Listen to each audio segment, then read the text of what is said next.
자, 이재명 대표 말이 엄청 험해지고 있습니다. 완전 이건 뭐 거의 막장 드라마까지 갈 것 같아요. 대통령을 깡패, 폭력배 이렇게 아주 거침없이 얘기를 하고 있습니다. 아니, 오늘은 첫 번째 때는 이제 이재명 대표가 너무 거친 말들을 하고 있어요. 그렇죠. 깡패.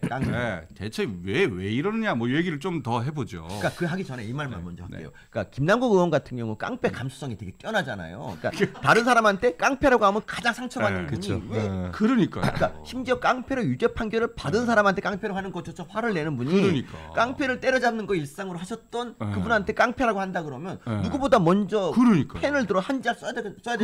예. 리액션 좋아. 근데 왜 김남국 가만히 있는 겁니까? 남국아. 오늘도 남국이를 찾는데. 그러니까. 아니, 아주 저는 똑같은 생각을 했거든요. 그러니까. 김남국 뭐하지? 그러니까 좀. 대통령을 깡패라고 하는데 가만히 있나? 이렇게. 근본적으로 이제 아까 변호사님이 얘기해 주신 것처럼 왜 이렇게 이재명 대표가 강한 이런 표현을 쓸까? 제가 봤을 때는 기본적으로 지금 이재명의 민주당이 이념이 부재한 정당이기 때문에 그런 거 아닌가 하는 생각이 좀 들거든요.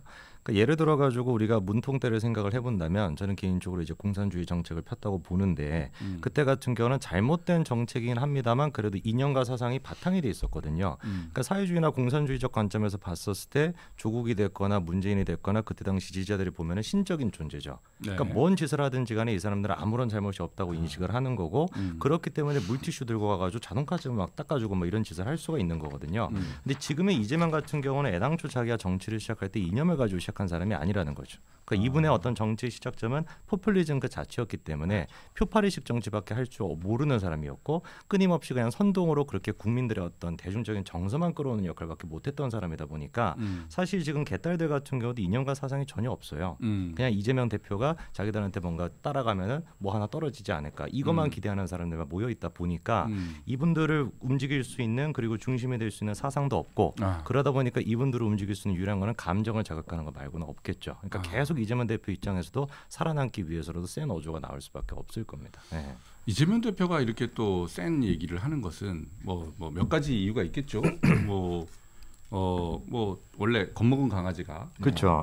짖는 거예요. 그런데 체포동의안이 그렇게 원로들이 다 모여서 막 그 단속을 할 정도로 분위기가 심상치 않다. 뭐 이런 걸 느꼈을 수도 있고. 또 두 번째는 왜 이런 얘기를 좀 남국이 같은 애가 좀 해줘야 되는데 왜 아무도 안 하지? 옆에서 많이 해줬으면 본인이 입으로 직접 거칠게 얘기를 안 하실 수도 있어요. 그렇죠. 오히려 말리는 척하면서 뭐 좀 합리적인 척 보일 수 있죠. 그런데 그 호위무사들이 지금 없단 말이에요. 활동을 안 해. 그러니까 이제 본인이 그냥 참다 못해가지고 겁도 먹었겠다. 확 내지르는 그런 심리가 좀 엿보입니다.